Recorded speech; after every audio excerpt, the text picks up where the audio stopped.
Hello दोस्तों, स्वागत है आपका हमारे यूट्यूब चैनल याहू बाबा पे। ये हमारा पाइथन कोर्स रिलेटेड 9 ट्यूटोरियल है और इस वीडियो कोर्स में आप सीखने वाले हैं डिक्शनरी।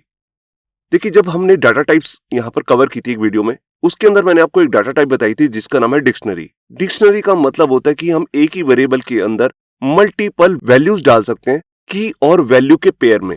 ये देखिए, सबसे पहले हम यहाँ पर लेते हैं एक वेरिएबल का नेम और उसके अंदर लेते हैं कर्ली ब्रेसेस और उसके अंदर जितनी भी वैल्यूज हमें लेनी है उतनी बार एक की लेंगे और उसकी एक वैल्यू दे देंगे, एक की और उसकी एक वैल्यू।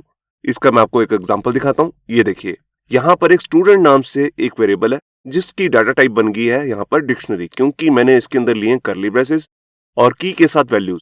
देखिए, एक की मैंने यहाँ पर लिए नेम और उसके अंदर एक वैल्यू डाल दी राम कुमार। एज और सिटी नाम की भी दो कीज हैं और इनकी सामने इनकी वैल्यूज भी आ रही हैं। और जो हमने पहले दो टॉपिक कवर किए थे, लिस्ट और टपल, उसमें और इसमें एक डिफरेंस होता है। देखिए, वहां पर हम इंडेक्स नंबर से वैल्यू को कॉल करते हैं, मगर यहाँ पर जब हम बात करते हैं किसी वैल्यू की तो उसके लिए हमारे को यहाँ पर की जरूरत होती है। तो जब भी आप अपने डिक्शनरी में काम कर रहे हैं तो यहाँ पर आपको कुछ ऐसे की पॉइंट्स है जो आपको हमेशा याद रखने हैं। सबसे पहला पॉइंट है यहाँ पर जो की होती है, जैसे आप यहाँ पर कीज देख रहे हैं, ये यूनिक होनी चाहिए। मतलब कि जैसे आपने नेम नाम की की ले ली है स्टूडेंट वेरिएबल के अंदर, आप दोबारा से इसे रिपीट नहीं कर सकते कहीं नीचे जाकर। दूसरी बात, जो भी की होती है, जैसे आप यहाँ पर देख रहे हैं नेम, एज और सिटी, यहाँ पर आप स्ट्रिंग भी ले सकते हैं, नंबर भी ले सकते हैं, टपल भी ले सकते हैं, या और भी कई दूसरी डाटा टाइप्स हैं वो भी यहाँ पर यूज कर सकते हैं। बात करते हैं इसकी वैल्यू की। देखिए, जो भी इसकी वैल्यूज होती हैं आप यहाँ पर भी कोई डाटा टाइप यूज कर सकते हैं। यहाँ पर आपने स्ट्रिंग ले सकते हैं, नंबर ले सकते हैं, मतलब कि इंटीजर, फ्लोट वैल्यू भी ले सकते हैं, टपल भी ले सकते हैं, यहाँ पर लिस्ट भी ले सकते हैं। इवन एक डिक्शनरी के अंदर आप दूसरी डिक्शनरी भी डाल सकते हैं जिसको हम नेस्टेड डिक्शनरी बोलते हैं। इसमें एक मेन पॉइंट और भी है कि डिक्शनरी जो होती है ये म्यूटेबल होती है, मतलब कि इसके अंदर चेंजेस हो सकते हैं। आप जैसे एज की वैल्यू है 20, इसको बाद में कभी चेंज करना चाहें नीचे जाकर तो वो कर सकते हैं। और लास्ट और मेन पॉइंट है इसका, जब भी आपने कोई भी स्टूडेंट वेरिएबल के अंदर वैल्यू देखनी है तो वहां पर आपको जरूरत होगी उसको असेस करने के लिए उसकी की। जैसे मान लीजिए मैं यहाँ पर स्टूडेंट का नेम देखना चाहता हूं, तो वहां पर मैं इसे असेस कैसे करूंगा, कुछ इस तरह से, स्टूडेंट, और यहां पर स्क्वायर ब्रेसेस के अंदर मैं उसकी की का नेम लूंगा। तो ये इसके बाद शुरू करते हैं प्रैक्टिकल और देखते हैं कि हम यहां पर डिक्शनरी को कैसे कैसे क्रिएट कर सकते हैं और इसके अंदर कैसे इसकी वैल्यू को रीड करते हैं, अपडेट करते हैं और डिलीट करते हैं। यहां पर देखिए, मैंने अपना एडिटर ओपन कर लिया, VS कोड, और यहां पर अपना प्रोजेक्ट फोल्डर भी ओपन करके रखा है जिसका नाम है लर्न पाइथन। अब यहां पर जाकर सबसे पहले मेरे को क्या करना है, एक न्यू फाइल क्रिएट करता हूं। इसका नाम मैं रखने वाला हूं डिक्शनरी .py। ये देखिए, ये मेरी फाइल क्रिएट हो चुकी है। अब यहां पर आकर सबसे पहले मैं एक वेरिएबल बनाता हूं जिसके अंदर मैं डिक्शनरी की वैल्यूज को यूज करना चाहता हूं। तो उसके लिए मैं यहां पर लेता हूं स्टूडेंट नाम से एक वेरिएबल और यहां पर मैंने ली कर्ली ब्रेसेस। अब इसके अंदर आती है हमारे पास यहां पर एक की। तो देखिए, जैसे मैंने नेम नाम की की बना ली यहाँ पर, ये आपको हमेशा कोट्स में ही देनी है इसकी की। और अगर आपने इसके अंदर स्ट्रिंग वैल्यू स्टोर करनी है तो वो तो ऑब्वियस ही बात है, यहाँ पर कोट्स के अंदर ही आती है। तो जैसे मैंने यहाँ पर एक नेम ले लिया जॉन, बिल्कुल इसी के साथ मैं यहाँ पर कोमा लगाऊंगा और दूसरी वैल्यू भी ले लूंगा। इसको हम एक लाइन में ऐसे भी लिख सकते हैं, इसको नेक्स्ट लाइन में भी कर सकते हैं ताकि आपके लिए समझना आसान रहे। अब इसके अंदर आकर सबसे पहले मैं दूसरी की लेता हूं जिसका नाम है एज और उसकी वैल्यू मैंने दे दी 20। एक की ले ली मैंने सिटी और इसकी वैल्यू मैंने दे दी जैसे दिल्ली। तो ये बन गया मेरा एक डिक्शनरी डाटा टाइप के साथ एक वेरिएबल स्टूडेंट। अब इसकी अगर मेरे को कोई वैल्यू को प्रिंट करना है या सारी वैल्यू को प्रिंट करना है तो मैं क्या करूंगा, तो सबसे पहले मैं यहाँ पर प्रिंट के अंदर आपको स्टूडेंट को प्रिंट करके दिखाता हूं। तो ये सारी वैल्यूज को यहाँ पर प्रिंट कर देगा। तो यहाँ पर मैं गया और मैंने इसको प्ले किया, तो यहाँ पर आप देख सकते हैं यहाँ पर ये कर्ली ब्रेसेस के साथ सारी वैल्यूज प्रिंट हो चुकी हैं। अगर आप इसकी टाइप भी चेक करेंगे, मैं आपको इसकी टाइप चेक करके दिखाता हूं। तो उसके लिए आपको मालूम है हमारे पास यहाँ पर मेथड आता है टाइप, जो हम डाटा टाइप की वीडियो में ऑलरेडी देख चुके हैं। इसके अंदर आते हैं हमारे वेरिएबल का नाम, तो हमारे वेरिएबल का नाम है स्टूडेंट। अब मैं इसकी डाटा टाइप आपको चेक कराता हूं। इसको एक बार क्लियर कर दें और यहाँ पर इसे प्ले, और ये देखिए यहाँ पर इसकी डाटा टाइप आ गई डिक्ट। डिक्ट मतलब डिक्शनरी।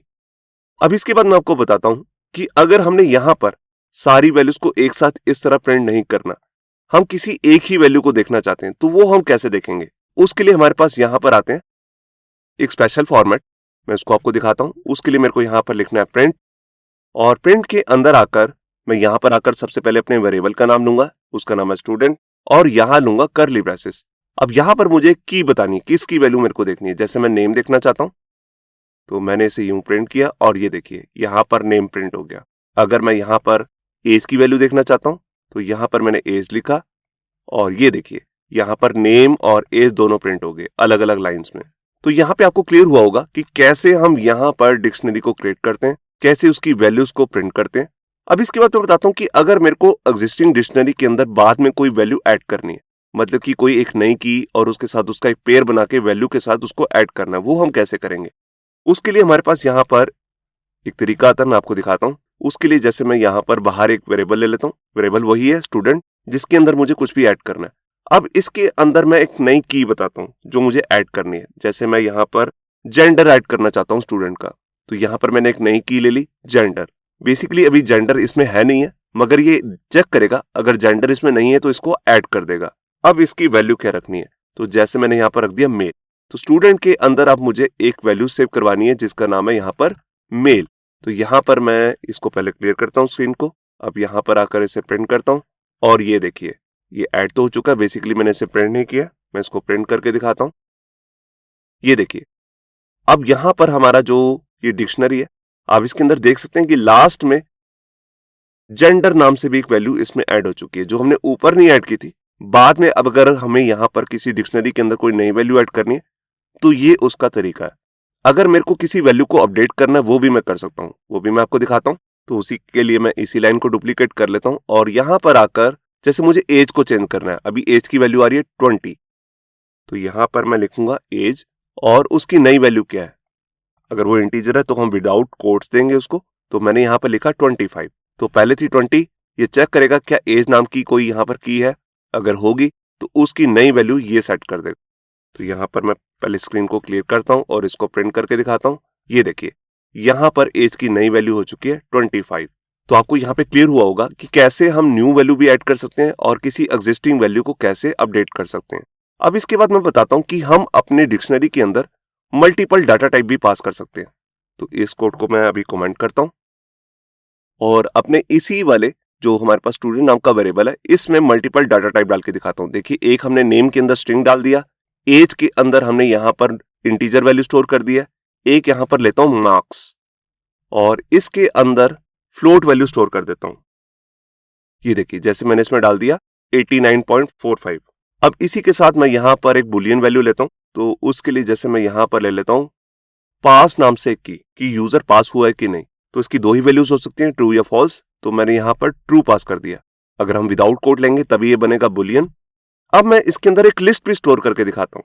तो देखिए जैसे मैं यहाँ पर स्किल्स नाम से एक की ले रहा हूँ और इसके अंदर मैं यहाँ पर लिस्ट के लिए स्क्वेयर ब्रैकेट्स ले लेता हूँ और इसके अंदर मल्टीपल कीज डाल देता हूँ। जैसे एक डाल दिया जैसे मैंने पाइथन, फिर इसी के साथ एक दूसरी की भी ले लेता हूँ जैसे जावास्क्रिप्ट, एक की लास्ट में और ले लेता हूँ जैसे कि रिएक्ट। तो ये स्टूडेंट के जो हैं ये स्किल्स हैं, उसको पाइथन भी आती है, उसको जावास्क्रिप्ट भी आती है और उसको रिएक्ट भी आती है। तो आपने देखा कि कैसे हमने एक वेरिएबल के अंदर जब करली ब्रेसेस लिए तो उसके अंदर मैं आपको बता रहा हूं कि डिक्शनरी के अंदर हम मल्टीपल डाटा टाइप भी यूज कर सकते हैं। अब इसको मैं प्रिंट करके दिखाता हूं। तो यहां पर मैं गया, इसे प्रिंट करता हूं और ये देखिए यहां पर ये सारी वैल्यूज प्रिंट हो चुकी है। इसके अंदर लिस्ट भी प्रिंट कर दी है इसने और बाकी सारी वैल्यूज भी इसे प्रिंट कर दी। और अगर हम यहाँ पर सिर्फ स्किल्स की ही वैल्यू को देखना चाहते हैं, मतलब कि जो ये स्किल्स हैं सिर्फ इसी को प्रिंट करना चाहते हैं, तो इसके भी दो तरीके। अगर सारी वैल्यूज को प्रिंट करना तो हम क्या करेंगे, मैं यहाँ पर स्क्वेयर ब्रैकेट्स के अंदर यहाँ पर लूंगा स्किल्स। अब ये स्किल्स की सारी वैल्यू को प्रिंट कर देगा। और अगर आपने स्किल के अंदर भी किसी एक स्पेसिफिक वैल्यू को प्रिंट करना है तो हम लिस्ट के सारा मेथड यूज करेंगे। तो उसके लिए हमारे पास है स्किल्स और स्किल्स के अंदर एक लिस्ट आ रही है, तो लिस्ट के लिए भी हम ऐसे स्क्वेयर ब्रैकेट्स लेते हैं और यहाँ बताएंगे नंबर, क्योंकि लिस्ट के अंदर सारे नंबर होते हैं इंडेक्स पे स्टोर। ये 0 इंडेक्स पे है, ये 1 इंडेक्स पे है, ये 2 इंडेक्स पे। जैसे पहले इंडेक्स की वैल्यू देखनी है तो इसका इंडेक्स नंबर रहेगा 0। तो यहाँ पर अब मैं इसे प्रिंट करता हूँ। मैं ऊपर वाली लाइन को तो बंद कर देता हूँ, सिर्फ स्किल्स प्रिंट करेंगे और सबसे पहला वाला स्किल। तो यहाँ पर मैंने इसे प्रिंट किया और ये देखिए सबसे पहले सारे स्किल्स प्रिंट हुए, उसके बाद जो सबसे पहला स्किल था पाइथन वो इसने यहाँ पर प्रिंट कर दिया क्योंकि वो इंडेक्स नंबर 0 पे था। इसी के साथ मैं आपको दिखाता हूँ, हमने ये जैसे पूरा डिक्शनरी बनाया, हम एम्प्टी डिक्शनरी भी बना सकते हैं। देखिए मान लीजिए हम स्टार्टिंग में एक वेरिएबल लेते हैं स्टूडेंट और इसके अंदर एम्प्टी डिक्शनरी पास कर देते हैं, मतलब कि इसके अंदर कोई वैल्यू नहीं डाली। बाद में कभी वैल्यू डालना चाहें तो वो डाल सकते हैं, जैसे हमने यहाँ पर किया हुआ। और अगर मैं इसको प्रिंट करूंगा, देखिए मैं नीचे वाला कोड को बंद करता हूँ और सिर्फ इसी लाइन को आपको दिखाता हूँ कि अब स्टूडेंट में क्या प्रिंट होगा। कोई एरर नहीं आएगी, सिर्फ एम्प्टी यहाँ पर डिक्शनरी प्रिंट हो जाएगा। ये देखिए यहाँ पर एम्प्टी डिक्शनरी प्रिंट हो चुका है। आप एम्प्टी डिक्शनरी को ऐसे भी बना सकते हैं। इसको बनाने का एक दूसरा तरीका भी है। आप यहाँ पर करली ब्रेसेस नहीं लेंगे, जैसे मैंने ये लिया, मैं इसको डुप्लीकेट करता हूँ, ऊपर को कमेंट कर देता हूँ और यहाँ पर सीधा भी लिख सकते हैं DICT। ये इनबिल्ट फंक्शन आता है जावास्क्रिप्ट के अंदर जो आपको डिक्शनरी बनाने के लिए हेल्प करता है। अगर आपने इसके अंदर कोई वैल्यू नहीं डाली तब भी एम्प्टी डिक्शनरी बना देगा। ये देखिए, हाँ बाद में जाकर आप ऐसे कोई नई वैल्यू डालना चाहते हैं वो डाल सकते हैं, मगर स्टार्टिंग में अगर आप इसे एम्प्टी रखना चाहते हैं तो यही दो तरीके हैं। अब इसके अंदर अगर मेरे को कोई बाद में वैल्यू डालनी है वो भी मैं आपको डाल के दिखा देता हूँ। जैसे मान लीजिए मैं यहाँ पर नेम ले लेता हूँ, इसको मेरे को कोट्स में लेना है और यहाँ पर एक वैल्यू डाल दी मैंने जॉन, और इसी के साथ एक एज भी ले लेते हैं और एज को भी मेरे को यहाँ पर कोट्स में लेना है। बेसिकली एक चीज है यहाँ पर देखिए रेड एरर दिखा रहा है, ये ऐसे नहीं लिखेंगे। यहाँ पर इसे विदाउट कोट लेना है कीज को। अगर आपने DICT फंक्शन यूज किया डिक्शनरी का तो आपको यहाँ पर लगाना है इक्वल्स टू का साइन और यहाँ पर भी इक्वल्स टू का साइन और यहाँ पर जैसे वैल्यू दे दी 20। ये देखिए नॉर्मली जब हम डिक्शनरी बनाते हैं करली ब्रेसेस के अंदर वहां पर की को इन्वर्टेड कोट्स के अंदर लेते हैं, फिर कॉलन लेते हैं, मगर यहाँ पर हम लेंगे इक्वल्स टू का साइन और इसको कोट्स में लेने की कोई जरूरत नहीं है। तो ये भी डिक्शनरी बनाने का एक सेकंड वे है। आप ऐसे भी डिक्शनरी बना सकते हैं या करली ब्रेसेस में बनाना चाहें ऐसे बना सकते हैं। तो अब मैं यहाँ पर जो ये स्टूडेंट नाम की डिक्शनरी है इसको प्रिंट करके दिखाता हूँ। ये देखिए यहाँ पर इसने अपने आप करली ब्रेसेस ऐड कर दिए हैं। तो आप देख रहे हैं ये भी एक हमारे पास सेकंड वे होता है कि हम इस तरह भी डिक्शनरी क्रिएट कर सकते हैं। अब इसके बाद मैं आपको बताता हूं कि हम यहाँ पर नेस्टेड डिक्शनरी कैसे बना सकते हैं। अभी हमने देखा यहाँ पर हम अपनी डिक्शनरी के अंदर हर तरीके की डाटा टाइप यूज कर सकते हैं, स्ट्रिंग, फ्लोट, इंटीजर, बुलियन और यहाँ पर लिस्ट भी। अब मैं आपको दिखाता हूं कि इसी डिक्शनरी के अंदर हम एक और डिक्शनरी डालना चाहें वो कैसे डालेंगे। मैं ये एग्जाम्पल नीचे बताता हूं आपको। तो यहाँ पर ये लाइन कमेंट कर देता हूं और यहाँ पर एक नया वेरिएबल लेता हूं, इसका नाम ही है स्टूडेंट्स। यहाँ S लगाया मैंने क्योंकि बहुत सारे स्टूडेंट्स डालने। तो यहाँ पर सबसे पहले मैंने ली करली ब्रेसेस। अब करली ब्रेसेस के अंदर आकर मैं एक की लेता हूं student1 और इसके बाद मैं कॉलन लगाकर इसके अंदर कोई स्ट्रिंग, इंटीजर या फ्लोट नहीं लेने वाला। यहाँ पर मैं ले लेता हूं सीधा करली ब्रेसेस और इसके अंदर भी मैं एक डिक्शनरी क्रिएट कर सकता हूं। मतलब कि पहले मैंने स्टार्टिंग में एक डिक्शनरी बनाया, उसके अंदर एक की लिया। अब की के अंदर जो वैल्यू डाल रहा हूं वो भी डिक्शनरी है। उसके लिए देखिए हम कीज लेते हैं। जैसे मैंने पहले स्टूडेंट का यहाँ पर नेम ले रहा हूं, जैसे उसका नेम है राम, और उसकी की और ले लेते हैं जैसे एज। तो जैसे मैंने उसकी एज दे दी 20। तो ये मैंने दो कीज ले ली। बिल्कुल इसी को कॉपी करता हूं मैं और यहाँ पर लगाता हूं कोमा, क्योंकि अब मेरे को सेकंड की लेनी है स्टूडेंट्स वेरिएबल के अंदर। तो इसका नाम है student2 और यहाँ पर स्टूडेंट का नाम चेंज कर देते हैं। जैसे मैंने यहाँ लिख दिया श्याम। अब श्याम की एज भी थोड़ी सी डिफरेंट कर देते हैं 22। तो इस तरह मैंने एक डिक्शनरी के अंदर दूसरी डिक्शनरी भी डाल दी है। इसको हम कहते हैं नेस्टेड डिक्शनरी। तो इसको मैं आपको प्रिंट करके दिखाता हूँ। तो यहाँ पर मैं गया और मैंने यहाँ पर लिखा प्रिंट के अंदर हमारे वेरिएबल का नाम आ जाएगा स्टूडेंट्स।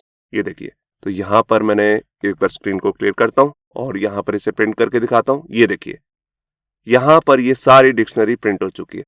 अब अगर मैं यहाँ पर इसके अंदर जाकर जैसे student1 का नेम देखना चाहता हूँ तो वो कैसे देखूंगा। तो उसके लिए मैं यहाँ पर क्या लिखूंगा, यहाँ पर लिखूंगा स्टूडेंट्स और इसके अंदर student1। अब देखिए सिर्फ student1 लिखूंगा तो student1 का सारा रिकॉर्ड दिखा देगा। एक बार मैं आपको चेक कराता हूँ पहले। ये देखिए student1 का सारा रिकॉर्ड आ गया। अब इसमें सिर्फ मुझे नेम देखना है। तो यहाँ पर मैं क्या करूंगा, दूसरी बार यहाँ पर स्क्वायर ब्रैकेट लूंगा और उसके अंदर नेम नाम की की यूज करूंगा। ये देखिए, तो यहाँ पर ये देखिए पहले मैंने कहा स्टूडेंट के अंदर student1 जो उसकी की का नेम है और उसके अंदर भी दूसरी की जो उसके अंदर है नेस्टेड की जिसका नाम है नेम, उसको मैं देखना चाहता हूँ। तो यहाँ पर देखिए मैंने इसको प्रिंट किया और ये देखिए यहाँ पर सिर्फ उसने नेम प्रिंट कर दिया राम। तो यहाँ पे आपको समझ में आया कि कैसे हम यहाँ पर नेस्टेड डिक्शनरी भी क्रिएट कर सकते हैं।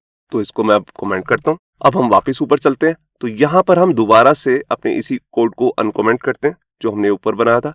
तो आपने देखा कि हम यहाँ पर इसको प्रिंट कैसे करते हैं। डिक्शनरी को हम इसके अंदर इस की का यूज करते हैं। अब देखिए कीज बहुत सारी हैं। अब इन सारे को एक एक लाइन में प्रिंट करना है तो हमें बार बार एक चीज लिखनी पड़ेगी। जैसे हमने यहाँ पर लिखा था स्टूडेंट के अंदर स्किल, ऐसे ऐसे बार बार लाइनें लिखनी पड़ेंगी। अगर आप उससे बचना चाहते हैं तो यहाँ पर हमारे पास एक पाइथन का इनबिल्ट फंक्शन आता है जिसे हम कहते हैं फॉर लूप। बेसिकली हम इसे आगे आने वाली वीडियोस में डिटेल में कवर करेंगे, मगर अगर हमने सारी कीज को प्रिंट करना है अलग अलग लाइन में, ना कि इस तरह कोमा लगाकर, जैसे यहाँ पर एक की प्रिंट हुई फिर कोमा लगा दिया, तो इस तरह नहीं प्रिंट करना, सबको अलग अलग लाइन में प्रिंट करना है। तो उसके लिए हम यहाँ पे क्या कर सकते हैं, तो उसको मैं बता रहा हूँ। उसके लिए हम यूज करते हैं फॉर लूप। और फॉर के अंदर आपको पहले पता होना चाहिए कि किस डिक्शनरी पे हम काम करना चाहते हैं। तो यहाँ पर मैं पहले एक वेरिएबल ले लेता हूँ वैल्यू, आप नाम कुछ भी रख सकते हैं। अभी मैं इसको समझाता हूँ आपको, इन स्टूडेंट डॉट वैल्यूज। ये देखिए, तो यहाँ पर जो वैल्यूज है ये यहाँ पर इनबिल्ट मेथड है डिक्शनरी का, जिसको हम नेक्स्ट वीडियो में कवर करेंगे।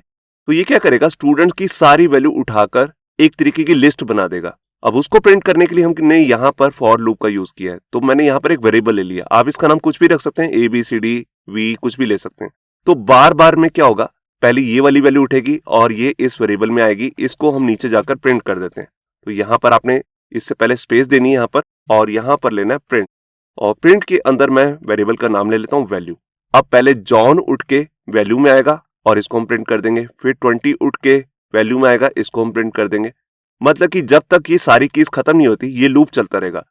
लूप का मतलब होता है बार बार सेम कोड को रन करते रहना, और इसके अंदर ये सारी कीज के लिए ये लूप चलेगा जिसको हम यहाँ पे पास कर रहे हैं, उसकी सारी वैल्यूज को प्रिंट करते जा रहे हैं।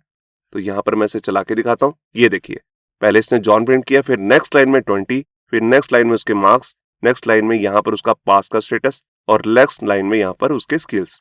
अगर आप इसको यहाँ पर कीज भी इसके साथ प्रिंट करना चाहते हैं तो उसके लिए भी हम यहाँ पर फॉर लूप का यूज करेंगे। तो मैं इसको कॉपी कर लेता हूँ, इसको कमेंट करता हूँ, और वो तरीका क्या है वो भी मैं आपको दिखाता हूँ। बेसिकली तो ये हम आगे आने वाली वीडियोस में कवर करेंगे। अब यहाँ पर हम सिर्फ वैल्यू को प्रिंट कर रहे थे, अब मैं यहाँ पर की भी लेना चाहता हूँ। तो यहाँ पर मैंने लिख दिया की और इसमें लगा दिया कोमा। अब मेरे को दो चीजें चाहिए, की और वैल्यू। कहाँ से, स्टूडेंट में से। अब ये वैल्यूज जो है ये सिर्फ वैल्यूज निकाल के देता है। अगर आपको की और वैल्यू दोनों चीजें चाहिए तब यहाँ पर एक मेथड आता है जिसका नाम है आइटम्स, जिसको हम नेक्स्ट वीडियो में डिटेल में कवर करेंगे। तो आइटम में से की और वैल्यू सारी निकल के आ जाएंगी। ये आगे इसमें ये एक लिस्ट बना देगा एक तरीके की। अब जैसे जैसे लूप चलेगा तो पहली की, नेम और जॉन इसमें पास कर देगा, की नाम के वेरिएबल में और यहाँ पर वैल्यू में। यहाँ पर मैं एक चीज और भी बताना चाहता हूँ, यहाँ पे की और वैल्यू लिखना जरूरी नहीं है, मगर जो भी पहली वैल्यू होगी वो की ही होती है। आप के भी लिख सकते हैं और यहाँ पर वी भी लिख सकते हैं। अब मैं दोनों वैल्यूज को प्रिंट करके दिखाता हूँ पहले। तो यहाँ पर की वैल्यू मैं प्रिंट कर दूंगा, और यहाँ पर मैंने कॉन्कैटिनेशन का साइन यूज किया और बीच में यहाँ पर कॉलन लगा देता हूँ और इसके आगे पीछे थोड़ी सी स्पेस ऐड कर देता हूँ। अब सबसे पहले जब ये लूप चलेगा तो इसमें से एक वैल्यू, सबसे पहली वाली की और उसकी वैल्यू उठ के यहाँ पर की और वैल्यू में आ जाएगी, जिसको हम प्रिंट कर देंगे। फिर दूसरी बार जब लूप चलेगा तो एज और उसकी वैल्यू हमारे पास इस वेरिएबल में आएंगे, इसको मैं ऐसे प्रिंट कर दूंगा। इसी तरह सारी वैल्यूज के लिए जब तक इसमें लास्ट की और वैल्यू प्रिंट नहीं हो जाती तब तक ये लूप चलता रहेगा। तो यहाँ पर पहले मैं स्क्रीन को क्लियर करता हूँ और यहाँ पर इसे प्रिंट करता हूँ। ये देखिए, यहाँ पर एक की प्रिंट हुई, फिर स्पेस ऐड आ रही है और यहाँ पर फिर उसकी वैल्यू। इसी तरह सारी कीज और वैल्यूज प्रिंट हो चुकी हैं। तो यहाँ पे आपको समझ आएगा, मतलब कि अगर हमारे पास यहाँ पर बहुत सारी कीज हैं और उन सबको अलग अलग लाइन में प्रिंट करना है तो हम फॉर लूप का यूज करते हैं, जिसको हम आगे आने वाली वीडियोस में और डिटेल में कवर करेंगे। अब यहाँ पर हमारा जो लास्ट एक चीज रह गई है वो है कंडीशन चेक करना। देखिए, अगर मैं स्टूडेंट, हमारा ये डिक्शनरी है, तो अगर मैं इसके अंदर कोई चीज फाइंड करना चाहता हूँ और उसके बिहाफ पर मैं कोई कोड करना चाहता हूँ तो वो हम कैसे करेंगे। तो जैसे मैं चेक करना चाहता हूँ कि इसके अंदर नेम नाम की है, अगर है तो मुझे बता दे। तो उसके लिए हमारे पास यहाँ पर आती है इफ स्टेटमेंट, जिसको हम आगे आने वाली वीडियोस में डिटेल में कवर करेंगे, मगर उसका बेसिक यूज दिखा रहा हूँ। यहाँ पर हम लिखेंगे इफ। इफ का मतलब होता है अगर। अगर के आगे हम यहाँ पर कोई कंडीशन पास करते हैं। तो यहाँ पर मेरी कंडीशन है कि नेम नाम की को ढूंढो, कहाँ पर, इन स्टूडेंट नाम के यहाँ पर डिक्शनरी में। अगर ये इसको मिल जाती है, यहाँ पर हम लगाएंगे कॉलन। अगर ये इसको मिल जाती है तो यहाँ पर हम प्रिंट करेंगे एक मैसेज की फाउंड। ये देखिए इफ के आगे हम एक कंडीशन पास करते हैं और जो भी कंडीशन होती है इसके दो ही आंसर हो सकते हैं, हाँ या ना। अगर नेम जो है स्टूडेंट के अंदर है तो इसका रिजल्ट आएगा हाँ है या नहीं है। अगर है तब ये कोड प्रिंट करेगा, वरना नहीं करेगा। तो देखिए, मैं यहाँ पर स्क्रीन को क्लियर करता हूँ, इसको चला के दिखाता हूँ। तो देखिए, यहाँ पर मैसेज प्रिंट हो गया की फाउंड। इसका मतलब नेम नाम की हमारे स्टूडेंट नाम के डिक्शनरी के अंदर है। मैं इसके अंदर कुछ ऐसा लिखता हूं जो इसके अंदर नहीं है, जैसे यहां पर लिख दिया जेंडर। अब जेंडर नाम की यहाँ पर नहीं है तो ये मैसेज भी प्रिंट नहीं होगा। तो मैं आपको दिखाता हूं इसे। ये देखिए कोई भी मैसेज यहाँ पर प्रिंट नहीं हुआ। ये पहले वाला मैसेज है, मैं इसको क्लियर करके दोबारा से दिखाता हूं। ये देखिए कोई भी मैसेज प्रिंट नहीं हो रहा, क्योंकि ये कंडीशन ट्रू नहीं है। कंडीशन या तो ट्रू हो सकती है या फिर फॉल्स। तो जब ट्रू होगी तभी ये चलेगा कोड। तो ये था हमारा इस वीडियो का ट्यूटोरियल, जिसके अंदर मैंने यहाँ पर आपको डिफरेंट एग्जांपल से डिक्शनरी को यूज करना दिखाया।